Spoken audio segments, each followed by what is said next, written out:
네, 오늘 말씀은 예수님이 행하신 두 개의 이적 이야기입니다. 회당장 야이로의 딸을 살리신 이야기와 혈루증 여인을 고치신 이야기가 샌드위치 구조로 기록되어 있는 하나의 사건처럼 기록되어 있는 이야기입니다. 먼저 회당장 야이로가 예수님께 찾아와서 자기의 집으로 가자고 간청을 합니다. 왜냐하면 자신의 12살 된 외동딸이 죽어가고 있기 때문입니다. 원래 이스라엘이 믿는 유대교는 중앙성소 사상이라고 해서 예루살렘 성전에서 드리는 제사를 중심으로 하는 종교였습니다. 그런데 유다가 바벨론에 의해서 멸망을 당하고 예루살렘 성전이 파괴되면서 백성들이 포로로 끌려가서 뿔뿔이 흩어지기 시작하면서 더 이상 예루살렘 성전을 갈 수 있는 상황이 되지 않으니까 유대인들이 모여 사는 지역에서 회당들이 생겨나기 시작했습니다. 이 회당에서 예배를 하거나 성경을 강독하고 교육하는 일이 이 유대 공동체에서 구심적 역할을 한 거죠. 아주 매우 중요하게 여겨집니다. 단순히 종교 활동뿐만 아니라 일상생활에서도 이 회당 중심으로 이루어졌습니다. 과거에 우리 한국 사람이 미국으로 이민을 가면 가장 먼저 한인교회를 가야 된다고 하잖아요. 거기 가야만 일자리도 얻을 수가 있고 집 임대하는 것도 도움을 받을 수 있고 자녀 학교 입학하는 것도 도움을 받는다고 하는 것처럼 이 당시 유대인들, 포로기 시대 유대인들은 무조건 회당 중심으로만 살았습니다. 아마 그때 한인교회보다 훨씬 더 큰 영향력을 회당이 미쳤을 것입니다. 회당장이라는 사람은 이러한 회당을 운영하고 관리하고 감독하는 최고 관리자입니다. 대부분 그 지역에서 가장 존경받는 인물이면서 회당 운영비를 댈 수 있는 부자들이 회당장이 되었습니다. 그리고 많은 경우 대부분이 바리새인들이었습니다. 회당장은 예배 때 율법을 낭독할 사람을 선정했고요. 그리고 설교할 사람을 회당장이 선정을 했습니다. 그리고 어떤 사람은 회당에 출입 못하도록 금지하는 역할도 하고 출교도 시킬 수 있었습니다. 그러니까 그 당시는 지금처럼 종교와 생활이 분리되어 있지 않는 상황이었기 때문에 회당장이라는 권한은 그 당시 아주 막강한 권한을 가지고 있는 사람이었다는 것을 알 수가 있습니다. 예수님을 찾아온 이 야이로가 회당장이었습니다. 그 말은 그 지역사회에서 가장 많이 알려진 지역 유지일 것이고요. 막강한 영향력을 행사하는 사람이라는 것을 보여줍니다. 그런데 이 회당장 야이로가 예수님 앞에 엎드려서 간청을 하는 거죠. 이건 쉽지 않은 일입니다. 이건 절대 쉽지가 않은 일. 예수님 전반기 사역에서 어쩌면 지금까지 만났던 사람들과 차원이 다른 사람이 온 겁니다. 가장 영향력 있는 인물의 등장입니다. 그리고 이 소문은 회당장 야이로가 예수님 앞에 엎드렸다라는 소문은 마을 순식간에 마을로 퍼졌습니다. 예수님이 야이로의 집에 가기로 결정을 하자 수많은 구경들이 몰려와서 이제 그 길을 에워싸기 시작했습니다. 그만큼 회당장이 예수님께 엎드려서 간청했다는 사실은 뉴스거리가 되었던 겁니다. 그러니까 예수님과 제자들과 야이로는 이 수많은 인파들 사이에서 밀고 밀리면서 야이로의 집으로 이동을 했습니다. 이렇게 수많은 구경꾼들이 모여들었다는 것은 앞으로 이 회당장의 야이로의 딸을 고치는 이 사건이 얼마나 큰 파급력을 가지고 올 것인지를 기대하게 만듭니다. 여기서 예수님이 그냥 평소처럼 회당장 야이로의 딸을 무난하게 고치기만 해도 아마 예수님의 인지도는 기하급수적으로 늘어날 것은 분명합니다. 아마도 예수님의 제자들은 이 많은 인파들을 보면서 곧 예수님이 아주 유명해지겠다라는 어떤 청사진을 머릿속에 그리고 있었을 것입니다. 이런 장밋빛 미래를 꿈꾸고 있는 이 예수님의 제자들에게 갑자기 불청객이 들이닥칩니다. 그 수많은 군중들 사이에서 이걸 보러 온 수많은 구경꾼들 사이에서 혈루증에 걸린 한 여인이 숨어들어 있었던 거죠. 그녀는 12해 동안 혈루증에 걸려 있었던 여인입니다. 아까 야이로 딸이 12살이라고 했으니까 그 야이로 딸이 태어날 때부터 이 여인은 계속 혈루증에 걸려 있었던 거죠. 혈루증이라는 것은 만성 자궁 출혈이라고 해서 어떻게 보면 한 달에 한 번 하는 월경을 매일 하고 있다라고 이해를 하시면 됩니다. 그런데 구약의 율법에 의하면 여성이 월경을 하는 동안은 부정한 상태가 됩니다. 그래서 동네 밖에서 머물러야 되고요. 그 여인과 접촉한 사람도 역시 부정한 상태가 됩니다. 타인과 접촉이 금지되어 있는 시기인 거죠. 그러니까 이 여인은 마을에 들어오면 안 되는 사람인 거죠. 매일매일 월경을 하는 것 같기 때문에 매일매일 부정한 상태인 겁니다. 그런데 수많은 사람이 밀리고 밀리는 이 인파들 사이에서 몰래 숨어 들어왔다는 것은 이거는 이 수많은 사람을 순식간에 다 부정하게 만들어버리는 엄청난 민폐를 끼치는 거죠. 하지만 이 여인은 그 안에 숨어 들어와서 예수님의 옷자락을 몰래 만지는 데 성공을 합니다. 그리고 그것을 만지는 순간 그 병이 나음을 얻게 되는 거죠. 예수님을 찾아온 야이로와 이 예수님의 옷을 몰래 만진 여인의 공통점이 있다면 아마도 간절함이었을 겁니다. 회당장이면서 바리새인인 야이로가 예수님께 찾아와서 엎드려서 간청했다는 것은 이는 그 자신의 집단들 사이에서 회당장들의 모임에서 바리새인들의 모임에서 문제거리로 삼을 수 있는 일입니다. 요한복음에 보면 니고데모가 예수님 찾아올 때 한밤중에 몰래 찾아오잖아요. 예수님을 찾아간다는 것 자체가 이게 몰래 할 수밖에 없는 일이라는 겁니다. 그런데 이 야이로는 수많은 인파들 앞에서 공개적으로 엎드려서 자신의 딸을 살려달라고 간청을 합니다. 혈루증 여인도 마찬가지입니다. 이 여인은 율법을 어기고 마을 안으로 들어와서 수많은 사람들까지 부정하게 만들었습니다. 이 사실이 알려지면 어김없이 율법을 죄를 추궁당하고 수많은 사람 앞에서 공개적인 비난 등을 당할 것이 뻔합니다. 하지만 그럼에도 불구하고 이 여인은 몰래 들어와서 예수님의 옷자락을 만졌던 거죠. 그만큼 이 두 사람은 간절한 사람들입니다. 간절하게 예수님을 원했던 사람입니다. 모든 일이 순조롭게 진행되고 있었습니다. 수많은 인파들 앞에서 이제 예수님은 야이로의 딸을 고쳐주실 것이고 혈루증 여인은 예수님의 옷을 만지는 순간 아무도 모르게 병이 나았으니까 됐고 그냥 이대로 일만 진행되면 됩니다. 이대로 예수님은 그냥 가던 길 가서 야이로의 딸을 고치시면 되는데 이때 갑자기 분위기를 깨는 예수님의 말 한마디가 있는 거죠. 갑자기 뒤를 돌아보면서 나한테 손댄 사람 누구냐? 라고 물어보는 겁니다. 분위기를 갑자기 싸하게 만드는 거죠. 이 싸한 질문 앞에서 사람들이 다들 당황해서 부인하기 시작합니다. 나 아니에요, 나 아니에요. 다들 나 아니에요. 얘기를 합니다. 그리고 어떻게든 베드로가 분위기를 수습해 보려고 이렇게 얘기하는 거죠. 선생님, 무리가 에워싸서 밀치고 있습니다. 수많은 사람들이 밀고 밀치면서 이렇게 걸어가고 있는데 이 사람 저 사람 막 다 옷 붙잡고 막 부딪히고 만지고 스치고 하면서 걸어가고 있는데 여기서 옷자락 하나 잡는 게 뭐가 그리 대수라고. 그게 무슨 의미가 있다고. 베드로는 이렇게 얘기하는 거죠. 수많은 무리가 밀려들고 있습니다. 그거 좀 잡는다고 어때서요? 아마 제자들 속으로는 이런 거겠죠. 분위기 좋은데 깨지 말고 그냥 좀 갑시다. 이러다가 야이로 딸 죽기라도 하면 지금 죽어가고 있는데 빨리 안 가면 분위기 어떻게 감당하시려고. 회당장한테 출교라도 당하면 어떻게 하시려고. 아마 제자들은 마음속으로 이렇게 얘기하고 있었을 겁니다. 그 여인도 마찬가지입니다. 아니 이미 병도 나았는데 그냥 모른 척하고 좀 가시지. 하는 마음이 있었을지도 모릅니다. 하지만 예수님은 모든 사람의 분위기를 싸하게 만드시면서 자기 옷 만진 사람을 찾고 계시는 거죠. 내게 능력이 빠져나간 걸 나는 알고 있다 하면서 누가 내 옷 만졌느냐 하고 찾기 시작합니다. 예수님이 이 여인을 굳이 찾으려고 하는 이유는 뭘까요?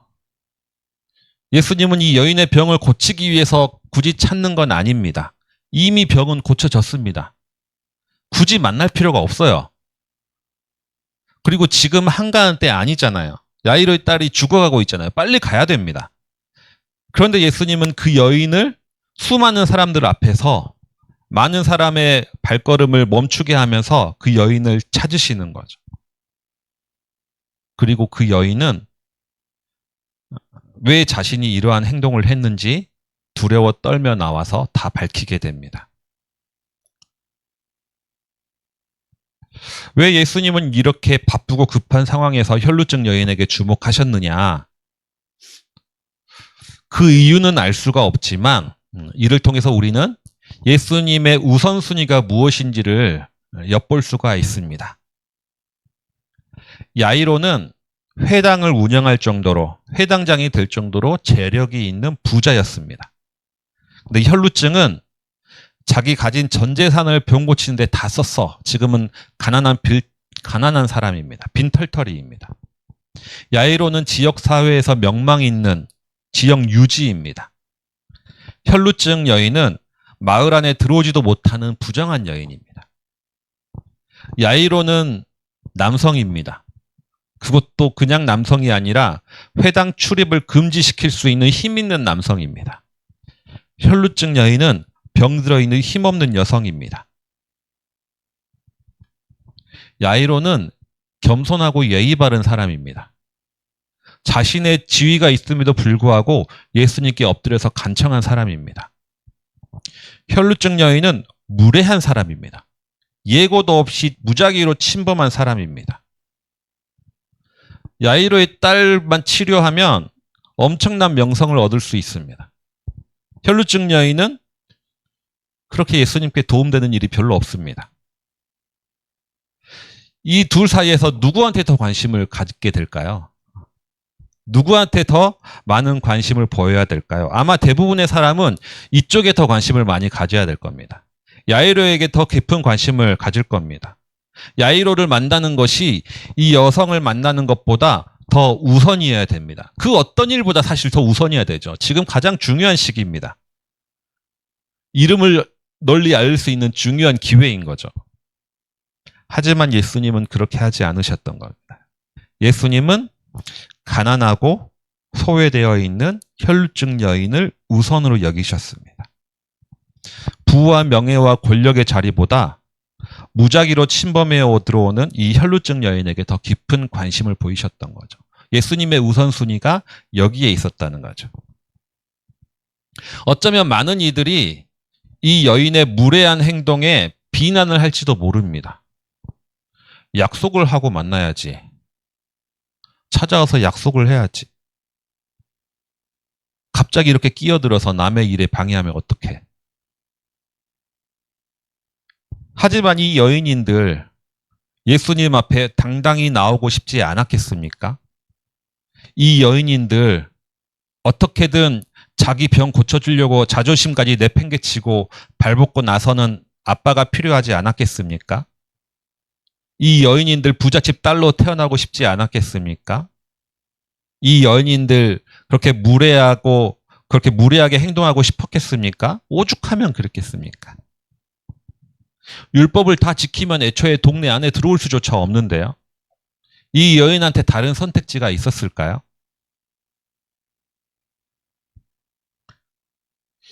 우리 눈에는 무례한 행동처럼 보이지만 이 여인에게는 어쩌면 유일한 선택지였을 수도 있다는 거죠. 어제인 4월 22일은 장애인의 날이었습니다. 전국 장애인 철폐연대, 전장연을 비롯한 장애인 단체들이 몇 년 전부터 장애인 이동권 보장을 요구하면서 지하철 탑승 시위를 하고 있습니다. 지하철 탑승 시위 한다는 거는 출근길에 지하철을 이용하는 서민들에게 민폐를 끼치는 겁니다. 무례한 행동인 거죠. 그래서 많은 이들이 그들의 취지에는 공감하지만 그 방식에는 문제가 있다라고 지적합니다. 하지만 20년 동안 장애인 이동권의 보장을 요구했지만 지하철 탑승 시위를 하기 전까지는 아무도 관심 갖지 않았습니다. 시민사회조차 장애인의 이동권에 관심이 없었던 것이 사실이었다는 거죠. 다른 선택지가 있었을까요? 연세대학교에서는 청소 노동자들이 점심시간을 이용해서 시급 인상과 인력 확충과 노동 조건 개선을 위해서 시위를 했습니다. 그런데 학교가 아닌 학생들이 이 청소 노동자를 고소했습니다. 자신들의 학습권을 침해했다는 거죠. 2년 전에 고소를 했습니다. 그리고 이 사건은 사회적으로 그리고 문화적으로 너무나 큰 충격을 주었습니다. 다행히 다른 학생들과 졸업생들과 교수님까지 이 노동자들을 돕기 시작해서 올해 2월에 1심에서 청소 노동자들이 승소했다고 합니다. 돈이 있는 사람들은, 힘이 있는 사람들은, 권력이 있는 사람들은 무례할 필요가 없습니다. 조용히 말해도, 예의 있게 말해도 모든 사람의 관심을 받고 주목을 받기 때문입니다. 하지만 사회적 약자들은 그렇지가 않죠. 아무도 들어주지 않습니다. 그러니까 어쩔 수 없이 시위를 하고 소리를 지르고 크레인에 올라가고 교통을 마비시키고 이웃들에게 민폐를 끼치는 거죠. 누구나 예의 바르게 행동하고 싶어 합니다. 누구나 품위를 지키고 싶어 하죠. 누구도 다른 사람에게 욕먹을 짓 안 하고 싶습니다. 타인에게 무례하게 행동하고 싶어 하는 사람은 일부러 하는 사람은 없습니다. 혈루증 여인도 마찬가지였다는 거죠. 그래서 예수님이 자신의 옷을 만진 사람을 찾을 때 이 여인은 두려워 떨면서 나올 수밖에 없었습니다. 자신의 행동이 공개적인 비난을 받을 것이라는 걸 당연히 알고 있었기 때문에 그런 거죠. 예수님은 이 여인의 이야기를 길게 들은 후에 말씀하시는 거죠. 딸아, 내 믿음이 너를 구원하였다. 내 믿음이 너를 구원하였다. 너가 내 능력을 훔쳐간 것도 아니고 너가 무례하게 행동해서 빼앗아간 것도 아니고 너는 구원받을 자격이 있다. 왜냐하면 내 믿음이 너를 구원한 것이다. 예수님은 그럴 수밖에 없었던 그녀의 처지를 이해하셨습니다. 그리고 그녀의 마음 깊숙이 있었던 죄책감까지 치료해 주신 거죠. 우리가 본문을 다 읽지 않았지만 뒷이야기가 있습니다. 예수님이 이 혈루증 여인과 대화를 나누는 중에 제자들의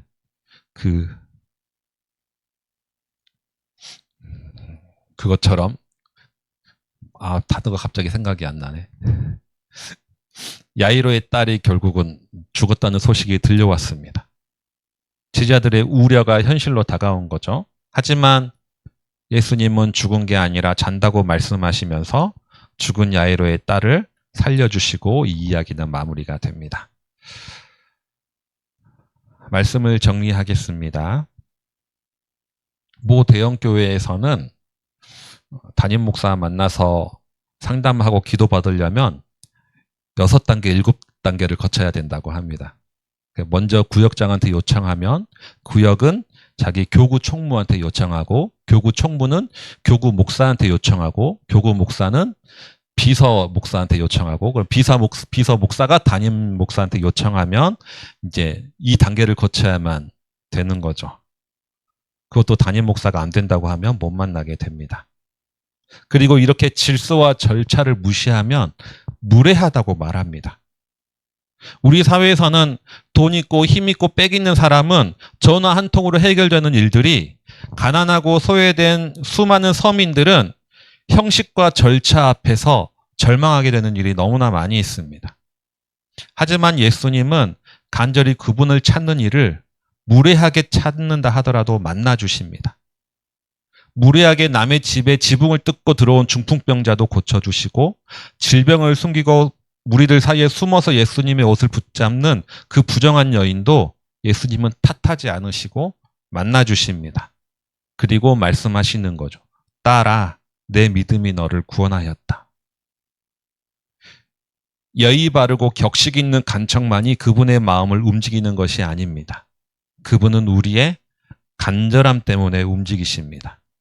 설령 무례해 보이고 막무가내인 것처럼 보일지라도 그분은 형식과 절차에 얽매이거나 겉모습을 보시지 않으시고 우리 중심에 있는 간절함과 믿음을 보십니다. 이렇게 간절히 주님을 구하며 그분과 동행하는 모든 성도님들 되시기 바랍니다.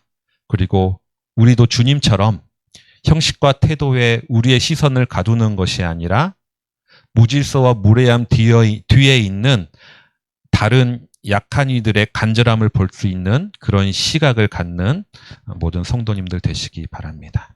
주신 말씀 기억하시면서 잠시 침묵하며 내일을 바라보며 기도 드리겠습니다.